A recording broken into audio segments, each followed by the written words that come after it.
Birth doesn't ask you to be fearless. It asks you to be brave. That's a quote from Britta Bushnell, the author of Transformed by Birth. Another thing she says in her book, when we enter the world of birth, we step across the threshold from the mundane to the sacred. Pregnancy and birth are a space between worlds, a liminal space, a place where you are no longer not a parent and not yet one either. This betwixt and between is a sacred space within which powerful and profound events occur, often invited. Enjoy this conversation with Britta Bushnell.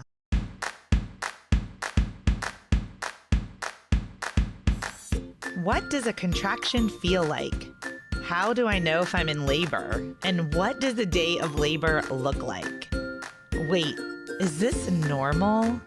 Hey, I'm Heidi. My best friends call me Heids. I'm a certified birth doula, host of this podcast, and author of Birth Story, an interactive pregnancy guidebook.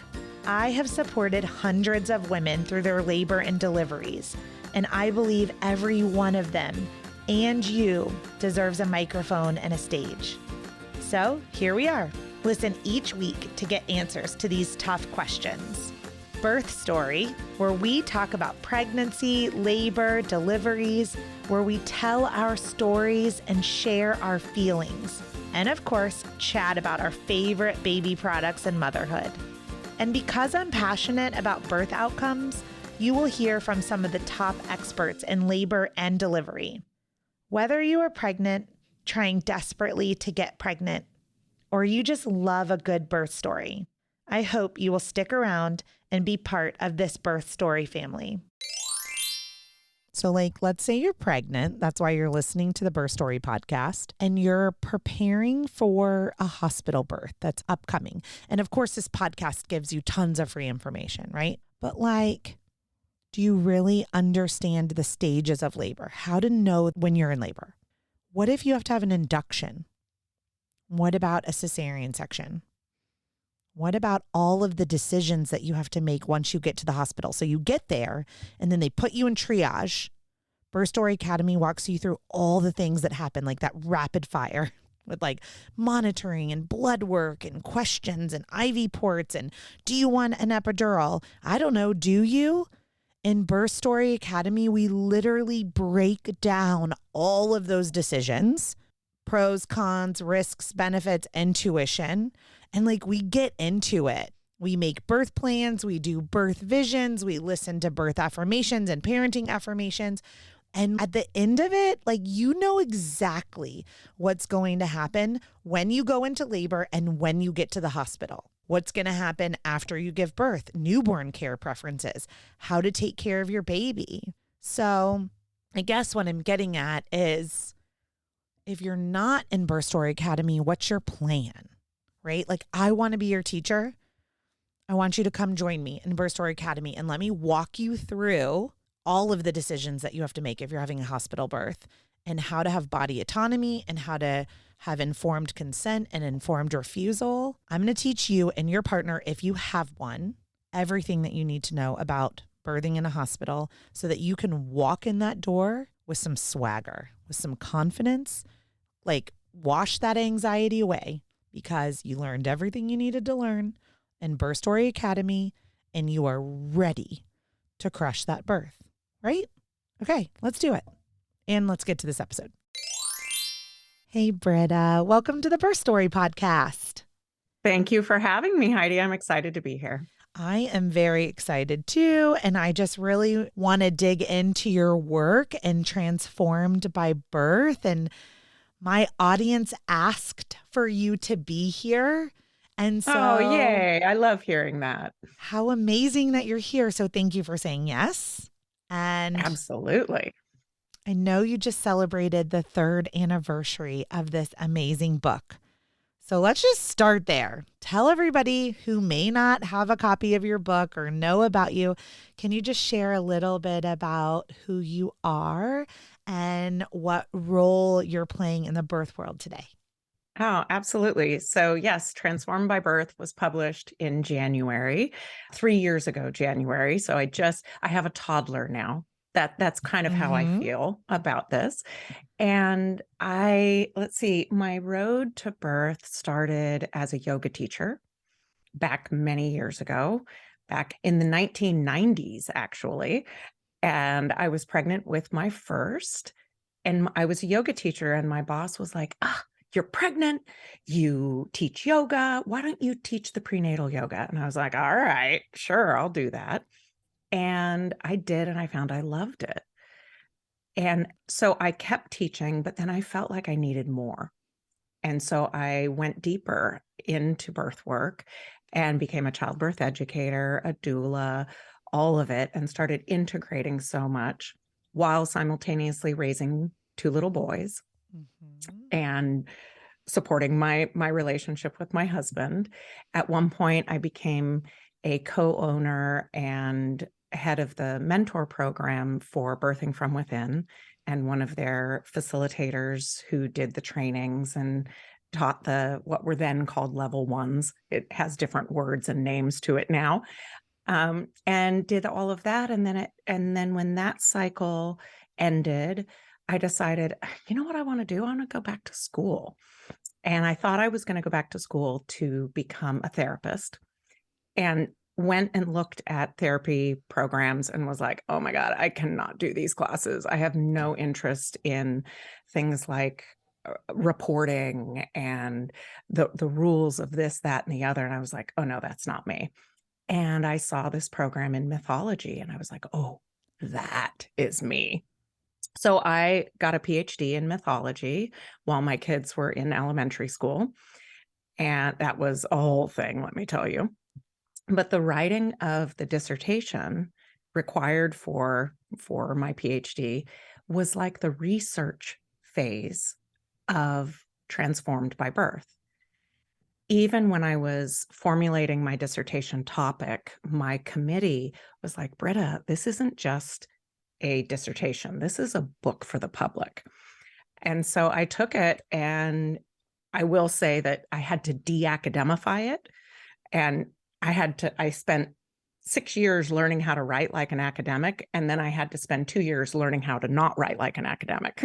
So it was a whole process, but bringing in my stories as a childbirth educator, because I've been teaching for over 20 years, my experiences as a doula, although that's not my primary focus, and my passion and academic study of mythology.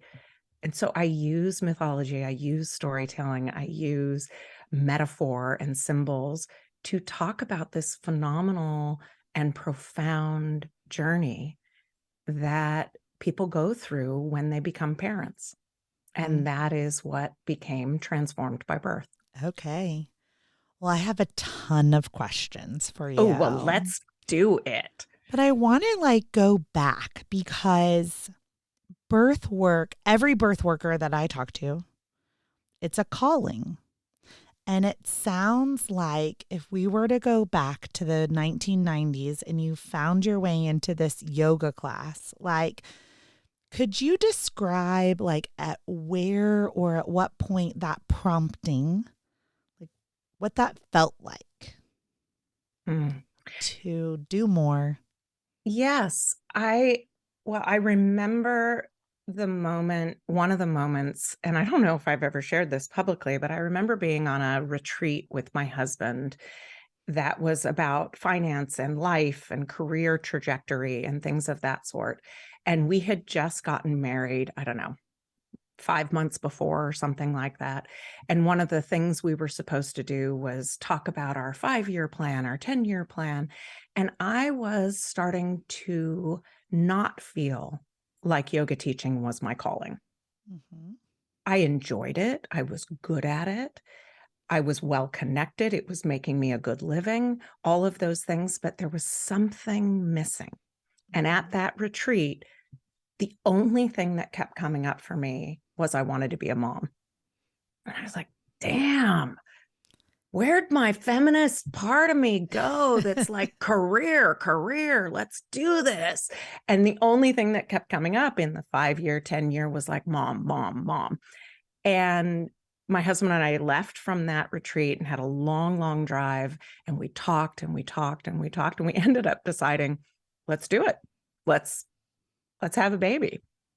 And I think that in many ways, that was the moment of my call to birth work. I just didn't know it at the moment. Yeah. Because it was conflated with my own desire to be a parent. And yet it was what was coming up when asked the question around what my career wanted to be. So I think that was it. And then when I was teaching prenatal yoga and folks were coming back after having their babies and saying, no, you don't understand, Britta. My birth was really intense. I was like, yeah, birth is intense. That's truth. And so then I had to do some self-reflection around how I was teaching yoga, that in some way I was communicating that you were supposed to yoga your way through labor, or that you were supposed to meditate, or that it was supposed to look a particular way. And that was probably the moment that sent me on a path to help parents in a different way. Mm-hmm. So it's kind of a two-parter. Yeah, with very different messaging, right? And so we're going to dig into like the powerful messages and it's not just what you say, it's how you deliver it on your platform too. That is quite inviting, I will say. So like, Oh, I'm glad to hear that. Where are you in the world, by the way? I am in Los Angeles. You're in LA. So if someone's lucky enough to be living in LA, couldn't they go to your in-person childbirth education courses right now? Yes, I teach both online, live and online. Thank you to Zoom World and what happened when we were all in quarantine for the pandemic. And I had a class happening. I was like, oh, pivot, got to figure this out. I actually love it. And it has created such an amazing opportunity to work with people live and yet be wherever they are. And then I also have more like almost retreat style in-person classes where we dive in, we go deep. It's a full weekend. It's not residential. You don't come and live at my house, but we do spend 2 full days together and we go deep. Never say never, Britta, because 2026 is going to come one day. Maybe it's in Hawaii, I know. I'm not opposed to doing in-person residential retreats. Yes, I'm not. Me either. Invite me. I will come and I'll give them a massage or something while they're on their baby moon and learning from you. Right? I mean, amazing. Yes. Don't we all need that? Yes. So birth transforms us in all the ways. It's the title of your book. Tell me about keeping the intimacy of your own birth stories. I know is important to you, but tell me about how the birth of your children changed you. Oh, it changed me in 1,000 different ways, both in the experience of going through the portal of birth, meeting parts of myself, letting myself need other people. That was a big part for me. Madam Independent over here was like, oh, wow, you know what? Actually, I need support. I need help. I can't do this all by myself. Even though it's so highly personal and private and individual, it, for me, was also about receiving. And so I was transformed in that way, in learning to receive. My relationship was transformed in how we work together. and showing up for each other and showing up for our children. There's so many things that I learned through the raw, gritty nowness of birth that became incredibly important things for me to know as a mom. My older son, just before he was 3, so at 2 and 3 quarters, do we talk about that at this point? We don't count in quarters of years anymore in my household, but when he was not yet 3, was diagnosed with type 1 diabetes. And that was another wildly transformative experience. And in many ways, the experience of labor, birth, and early postpartum was the best preparation for that. How do you face the unexpected? How do you navigate that which you do not invite? And I had experiences in both of my births, while profound, transformative, powerful. I had experiences that were what I would call unbidden, uninvited. Like, excuse me, no, that wasn't on my birth plan. That particular thing, no. Mm-hmm. And it was, how do you navigate that? And birth as a rite of passage. So if we use the lens of rite of passage, one of the elements inherent within rites of passage is the unknown, is the unpredictable. Mm-hmm. That within that there is magic, there is the spark of transformation. And I felt that. Would I go back and say, can I not have that particular thing go down? Right? Probably, but it's not what I got. What I got was an experience of having a baby who had a hard time coming onto the planet. And how do I navigate that? Mm-hmm. And it taught me about navigating so many other things in my life as a parent. Mm-hmm. And in relationship too, right? Because relationship's a whole other thing that is, especially when you are parents, is a big piece of facing the unexpected. Mm-hmm. And trying to do that in balance or in sync can also be challenging at first, and then a growing experience when you finally do find yourself synced up in that parenting world. I think that your book touched me so deeply. So let me just put it out to you, Britta, since you don't know in the audience. I've been a birth worker for 20 years, and I too wrote a book and was venturing into this online course world. And I thought I had read every book that there was to read. Like, that was part of my journey when I was writing, right? As I was like, how can I create something unique to me? But I want to make sure that I'm presenting information that just hasn't been presented before or in a unique way. So, I mean, you said your PhD, your dissertation. I thought I had read every birth book under the planet. Well, then I interviewed this woman, Juanita Chase, on the podcast. And she told me about you and about your book. And I bought it instantly. And I read it in one day. The topic was on trauma-informed birthing, and how she was able to take a long history of trauma and have a beautiful transformation in her third birth, instead of some things that had previously happened in her first two births. And she quoted your book a lot in the episode. And it was just really zinging at my heart, Britta. And so I literally devoured it. But where I found myself with your book, and then needing to kind of use some of the tools or the language in my own doula practice, was around this idea of surrender, transform, transition, letting go.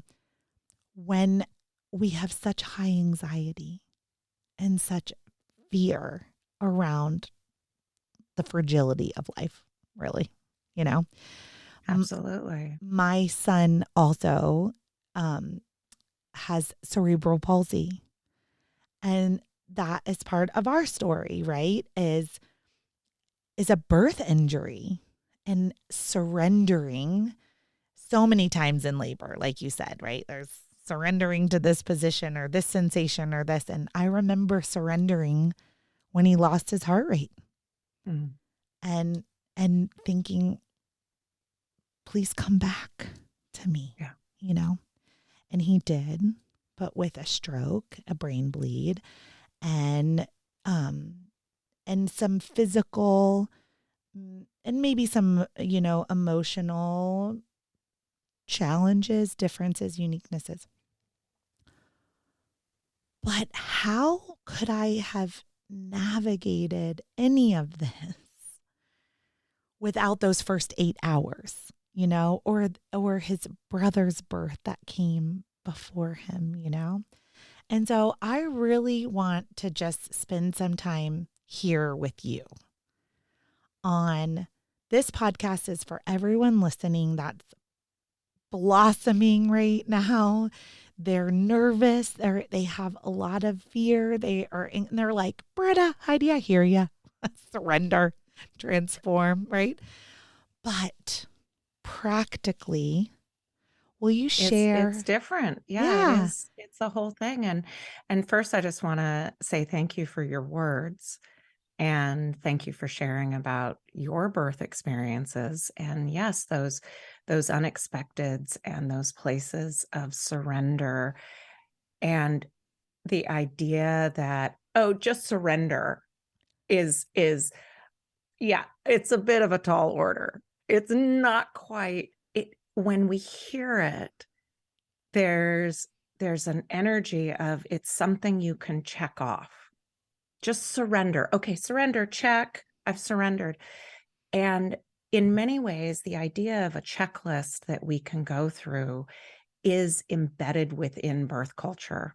It's embedded in what I call the over culture, that we can control, that we can have certainty, and that we have this Apollonian idea that says we've got a list that we can move through and boom, boom, boom, boom, boom. And yet surrender is a practice. Surrender is not something you do, it's something that you are, that you practice, that you become. And that's a very different kind of thing. And there's 1,000 different ways to make it a practice in life that are kind of connected to the opposite or the antidote, shall we say, to the messaging from the overculture that is around the desire for control and the need for certainty.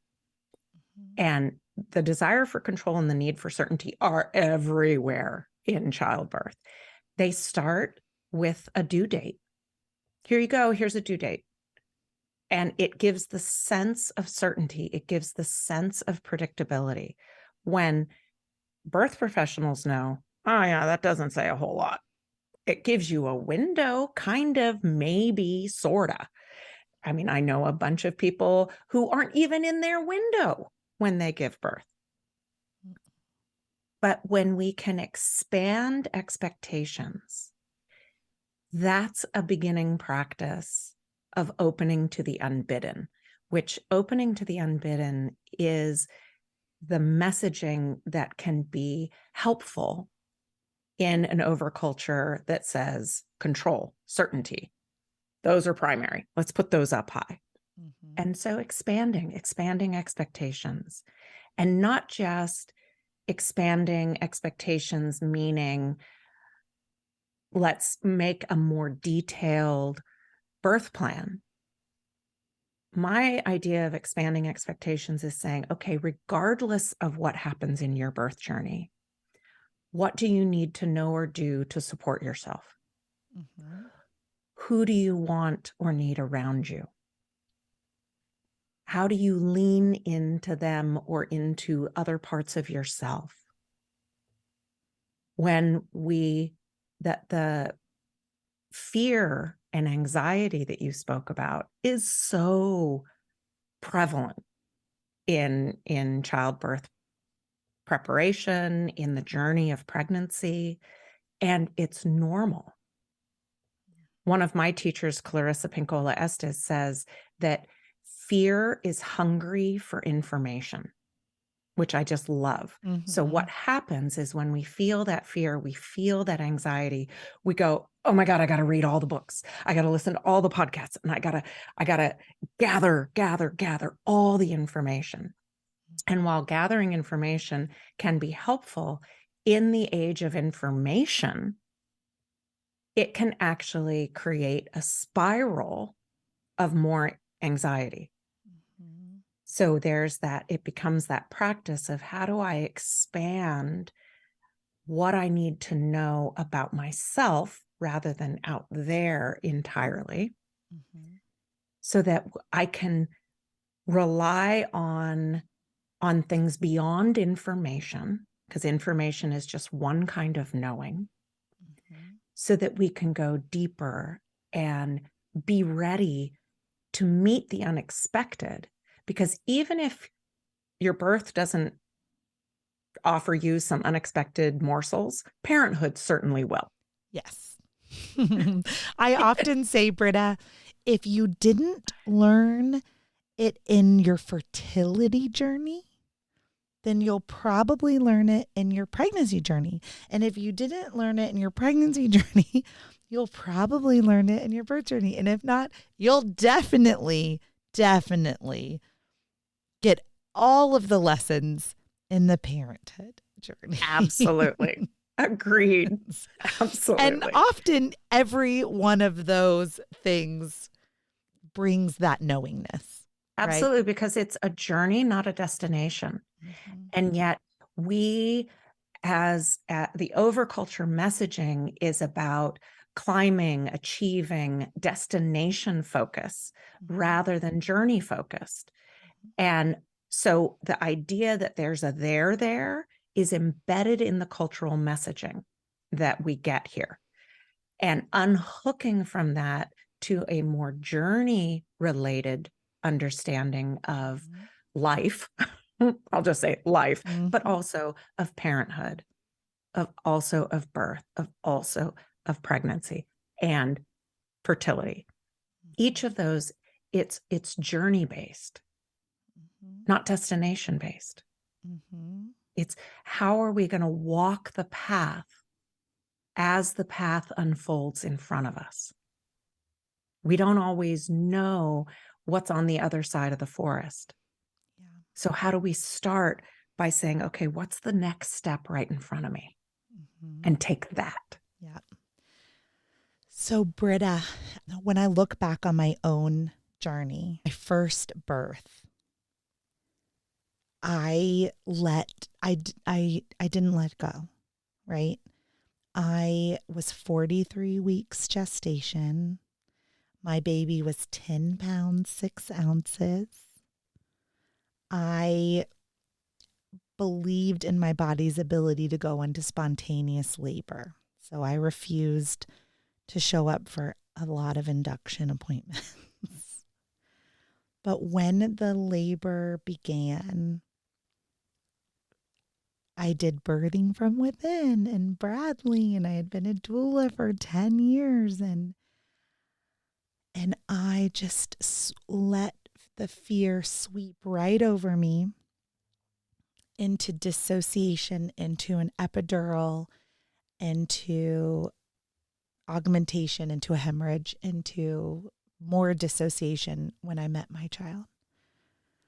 And when I went to birth my second child, I remember saying, under no circumstances will there be an epidural. Under no circumstances. Like, I had to really train.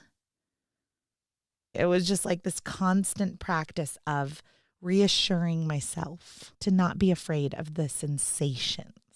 Yeah, it can be overwhelming, and surrendering to those can be huge. And for other people, surrendering is not in that way, is not what's wanted, that surrendering to medical, pharmaceutical support for pain management is their surrender. Mhm. There's not a single right way. Right. So when you're teaching your classes and you're using mythology, and I saw in many of your reels, and you have figures and statues and idols and different things that you bring in. Can you tell me, where does your passion and love and understanding of mythology meet this idea of surrender? And how are you teaching that? And I know I'm asking almost the question that you don't want, right? Which is like, we want to know exactly what to do, right? We want that checklist. So, in a way of not saying that, but like, are there a few things that my listeners, besides reading your book, but like if they were sitting in that room, kind of getting that hug from you in your class, can you help us understand Yeah. mythology and transformation? Yes, I can a little bit. I mean, they're linked in certain ways. I mean, one of the ways is that storytelling, mythology, metaphor, symbols, those are ancient technologies of learning, and they connect to a part of the brain that is still engaged and active when it is in the hormonal dance and being marinated by the hormones of labor and birth. So when we talk about information and wanting folks to have good information, one of the things I want to do is help make it sticky. I want it to where they can access it, even in a state of hormonal marination in labor, birth, and new parenthood. So that's where I bring in storytelling. That's where I bring in metaphor and analogy.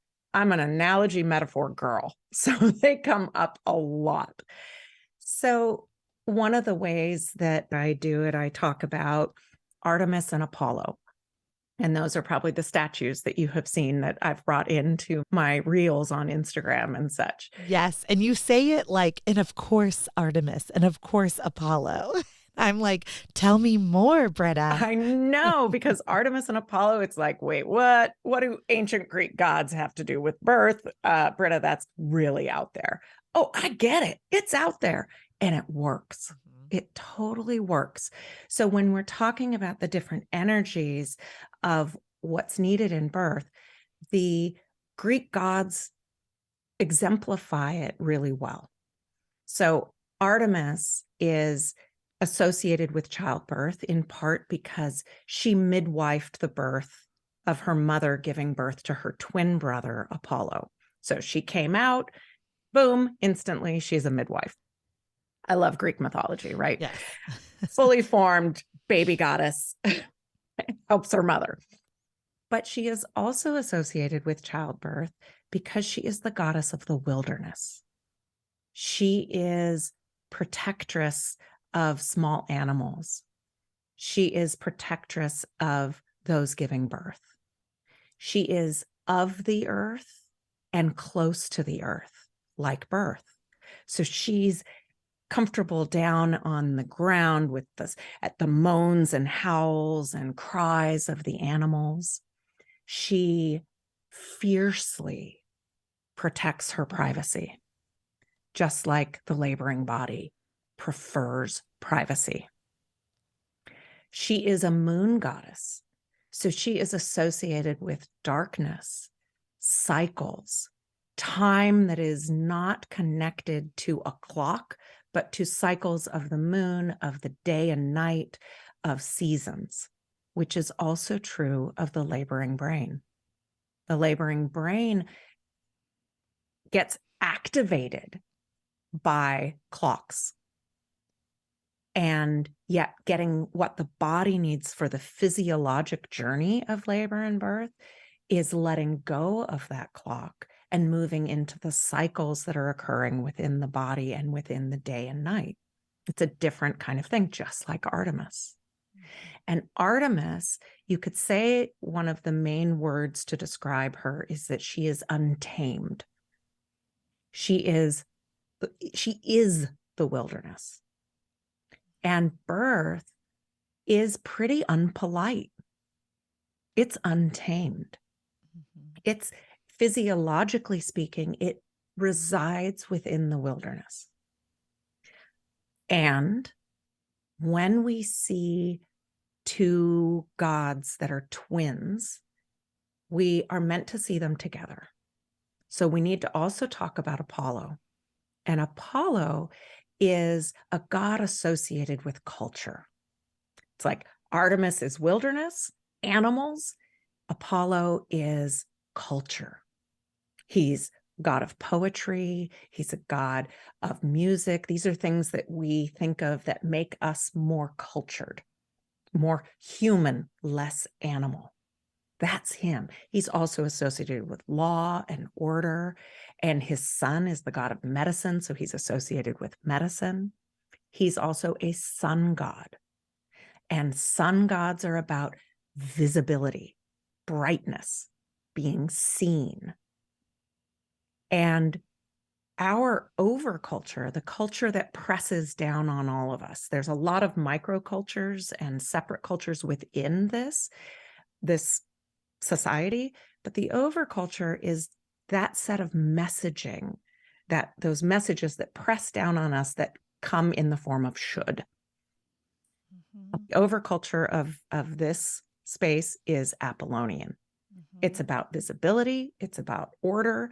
It's about being within the bounds of civilization, holding ourselves as human rather than animal, well-ordered, cultured, polite society, brightly lit. I mean, now we have social media, lots of visibility.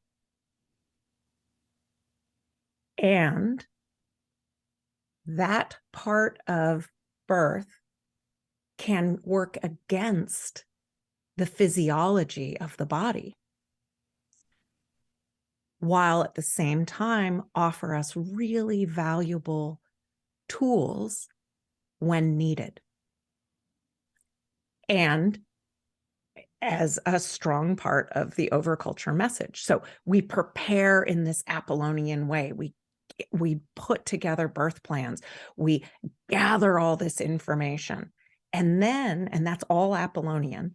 And then labor comes in and is like, oh, hello, here's some Artemis for you. We're in the wilderness. We are outside of the bounds of civilization in what it is that birth asks of us. Yeah. So there's a value in each. I put a little more focus in my classes on Artemis only because that energy tends to be the one that is less familiar, less practiced. So it's like, maybe this connects back to when I was a yoga teacher, but there are those folks who are just super bendy and they just want to bend and bend and bend and bend and bend. And it's like, you want to actually put some energy into the strength, because bendy is already there for you. So overculture speaking, we're very Apollonian. So putting some focus on, okay, what happens if you're down in the wilderness and you're not wanting bright lights? You're not wanting to be watched. And what labor asks of you is to howl and moan like the animal body, rather than the human cultured persona. How do we meet these? How do we sit with them? Yeah. And respect both? Yes.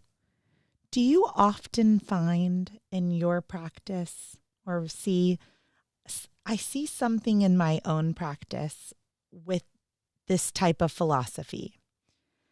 And the more that I spend time with my clients, introducing them to their mammalian self and their primal self, even small exercises like taking off our shoes and watering or putting our feet in the soil or spending time gardening, just doing something. Most of my clients work at Bank of America and Wells Fargo. I mean, these are the employees here where I live. And so getting them out of that and getting them into their more primal state, I will find over the course of 9 or 10 months, they start fearing their mammalian self less. Right. That's part of, I love that those are some of the steps that you do. Those are some of the things that I recommend in my book is spend time in nature, unplug.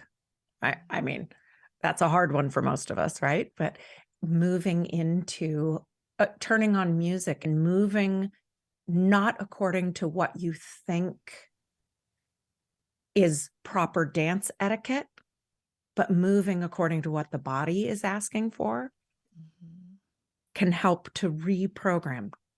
And yes, putting your feet in water, going for hikes, going for walks outdoors, anything that can connect us just a little bit to that more, in my language, Artemisian side of us. In your words, the mammalian side, they're the same thing. I'm just using a different metaphor. That can be very helpful for the process of stepping into that for labor and birth and new parenthood, because new parenthood is another place that asks us to be in the wilderness. Shit is not organized and time-based on the other side of birth. It's wild. It's intense. It can be also beautiful, but it can also be private, quiet, dark, and solitary, and very animalistic. Things are happening in our bodies after birth. Interestingly, the lochia, the blood of afterbirth, is named after Artemis. I had no idea. Yeah, lochia is one of her names that shows up in Greek mythology. Beautiful. Yeah, so there's all sorts of, I mean, Artemisia, an herb, is associated with her as well, and that's associated as in certain ways with birth. So yeah, there's all sorts of connecting pieces with ancient Greek culture and stories. And I loved earlier that you said too, like sometimes the surrender is meeting a stronger relationship with Apollo, right? Absolutely. And surrendering and transforming attitudes about hospitals and medicine and interventions and support that may look different than what we dreamed about or visioned about. Yeah, absolutely. I mean, I think about cesarean birth is a highly Apollonian birth, and we would want it to be so. We want the bright light to be able to make sure that the providers can see clearly. We want a provider who has all of the training and has gone through all the rules and regulations to get to a point to be able to do that. Well, those are very Apollonian. And being able to have opportunities for birth in Apollo's realm matter. So I'm going to ask what I think is a hard question, but bring it. What happens, or what would your advice be? I know you've talked about like the 8 ideals of identity and parents and birth professionals engaging these, right? Ideals. But what happens if someone's listening right now and they were not transformed by birth, or so they don't feel that way? Maybe they're left feeling that they were connected neither with Apollo or Artemis. And they are coming to your online course or to your book or to this conversation because they're really seeking healing in the next opportunity. Or maybe they don't have another opportunity. Maybe that was it. Yeah. And they're left, but they have an opportunity for parenting, right? Absolutely. I mean, I hear frequently from folks who say, actually reading your book after my birth helped me have a new way of looking at my birth experience. And I'm not going to tell anybody that they have to be transformed by birth or that being transformed by birth is singular. I'm a big believer in multiplicity and rather than duality. And what one transformation looks like is likely very, very different than another. There's not one way to be transformed. And it might be that they were expecting a transformation to look and feel a particular way, and they got something entirely different. Mm-hmm. A lot of the work that can help folks in having an experience that fits within a concept of whether it's transformation or change or growth happens in the prenatal period around developing expectations that are more expansive. Mm-hmm. Some of the folks that I have worked with that have been the most traumatized or have a really difficult experience with what happened in their birth are those who expect to give birth at home and instead birth in an operating room through surgery because the difference was so big between what they expected and what they got. Mm-hmm. And so there's a way in which it's like birth transforms us, whether it's how we want to be transformed or not. We're going to get changed by it. And we might fight the change. We might resist the change. We might embrace the change. We might say, oh, hell no, I was not changed. And yet something is different within us. It's hard to know exactly what happens. If we don't feel that our birth was a transformative experience in the way that we wanted it to be, then it can be powerful to sit and hold space for that, to respect where we are. One of the things that is, I think, very helpful in the practice of parenthood, as well as in the preparation for birth and labor, is the holding space for what is. We do a lot of not that, including whatever it is we're feeling. There's a term in Buddhism that's referred to as the second arrow. And this is probably what I would say to folks. It's like there is the experience that is happening. And that experience that is happening might be how we are feeling about something. Mm-hmm. But then we can shoot a second arrow at ourselves. It's like the first arrow already hits. Like, this birth experience was not what I wanted. I hated it, or I'm hurt by it. And we feel those arrows piercing our soul. But then there's the second arrow, the arrow that we shoot at ourselves that says we shouldn't be feeling the way we're feeling. Mm. And it's often that arrow that pierces us most deeply.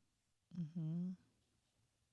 So I like to say, wherever you can unhook or stop shooting the arrows of self-judgment, mm-hmm.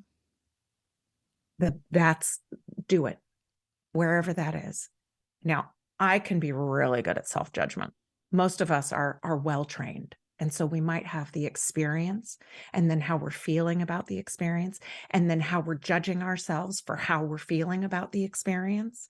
And then there's the judgment about judging ourselves. for judging the experience that we're having. I mean, it can get like a really long chain. Mm-hmm. Wherever we can unhook and go, oh, Britta, yeah, this is hard for you. I don't know why, but my tender voice talks to me in the third person. So I'm just going with it. Where that kinder inner voice is like the voice that shows up for me when I'm with my kids when they're in pain. Mm-hmm. And I try and nurture that voice to myself. Yep. And I cannot stress enough what you're saying about the tools in which, like we were just talking in third person, but really like in first person, all of this is about empowering each of you listening for the work and the perspective that you can take for yourself. And Britta, I know that you have some of the similar things happen to you as I have happened, because we're birth workers, and this is what happens, is that these individuals will come to us, right? For me to be their doula, for you to be their childbirth educator, their mentor, in some way. And they are getting this message that says, I'm not going to save you, right? Like, you're hiring a doula or a childbirth educator. Like, we're here to help support you to do the hard work that birth calls you into. And that's one of the toughest conversations for me in my work, is sharing.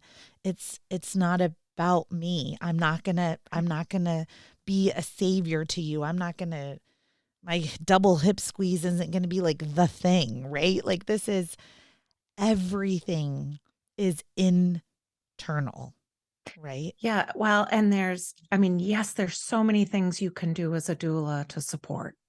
Absolutely. Right. I mean, I'm a strong believer in doulas.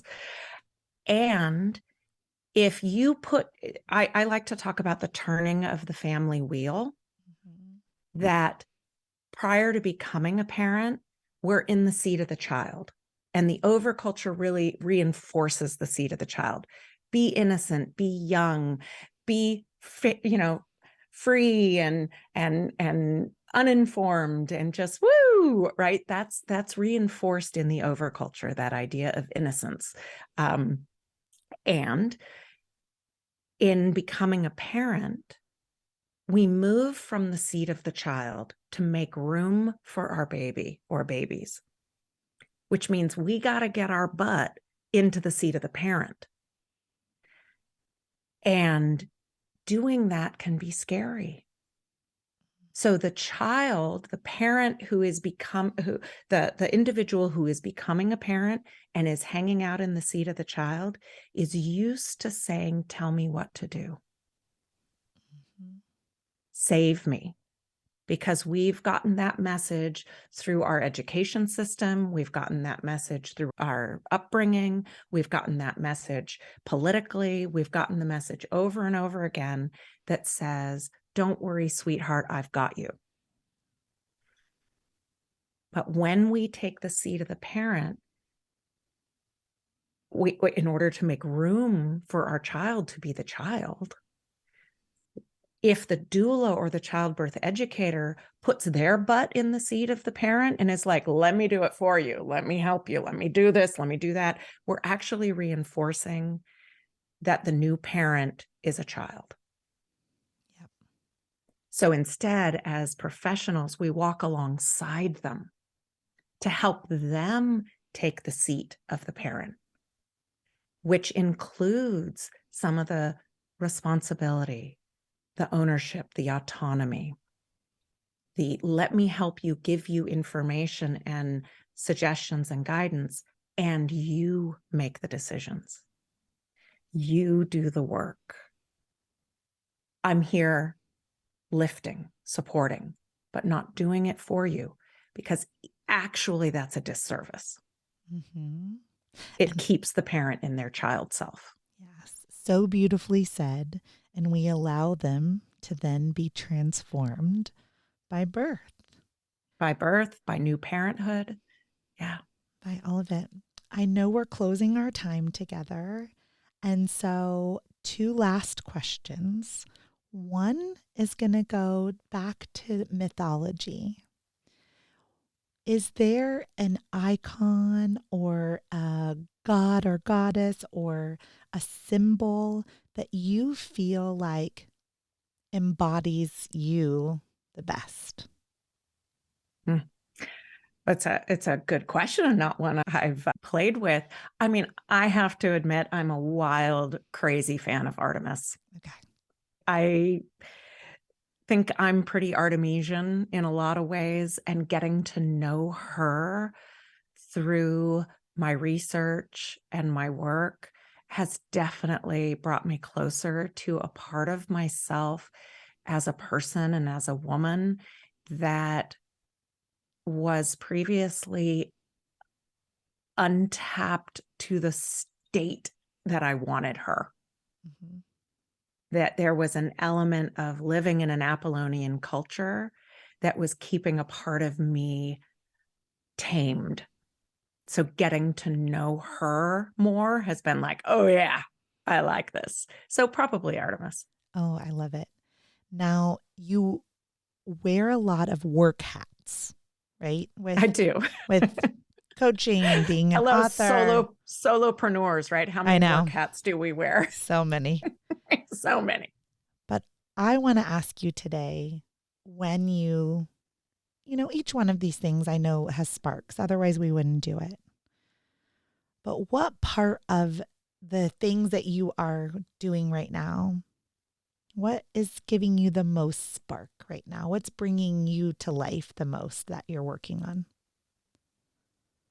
Oh, well, I mean, there's so many things that are bringing me to life. I love working with parents, absolutely love it. And I do that, in spurts because I do these classes, and then I'm not doing that except for private clients, in the time between. But the constant that is happening for me right now is I'm at the tail end of my professional apprenticeship. Mm-hmm. I have a 6-month apprenticeship that I start in the fall, and then I go through March. Okay. So we are at the super juicy, super fun, like, I mean, every session is just rich and full and captivating, and I'm watching their eyes just pop and spark, and it's like watching professional transformation occur. And so that, I have to say, in the peak month of that work. Oh, I love it. I just like to hear where people's hearts are right Yeah, now. it's really, it's fun, Yeah. super fun. Britta, thank you so much for being here today and sharing about Transformed by Birth. Let's leave the audience with where they can find you. Like, how do you want the Birth Story listeners to connect with you? Instagram is definitely the best place. It's where I am the most. And that is at Britta Bushnell, PhD. And so you can find me there. My book is a great place to connect with me. And that can be found wherever books are sold. Transformed by Birth, published by Sounds True in 2020. And those are probably the best spots. My website is brittabushnell.com. So that's where you can find me. Just use my name. Your book means so much to me. I've recommended it to all of my private dual clients since it was introduced to me. And I'm just very thankful that it's in the world, that your calling to your love for mythology led you to this PhD, which led you to this dissertation, which led you to this book. I mean, the way our lives unfold is just so cool. And I appreciate your presence here today for my audience too, Britta. Thank you. Thank you so much. It's getting to hear people and how they're interacting with the book is, I mean, as an author, you probably know this, but it's kind of like sending your kids off into the world and they never write back. So you don't know what's happening. And so hearing how it's impacting people feels like a call from my kid from college saying, "Hey, mom, I'm doing really well." And now being an empty nester, those calls really matter. Yes. So thank you for sharing how this work has impacted you. It's meaningful to me, and I really profoundly and deeply appreciate it. Oh, you're so welcome. Have a great day, Britta. Thank you. You too. Thank you for listening to Birth Story. My goal is you will walk away from each episode with a clear picture of how labor and delivery might go, and that you will feel empowered by the end of your pregnancy to speak up, plan and prepare for the birth you want, no matter what that looks like.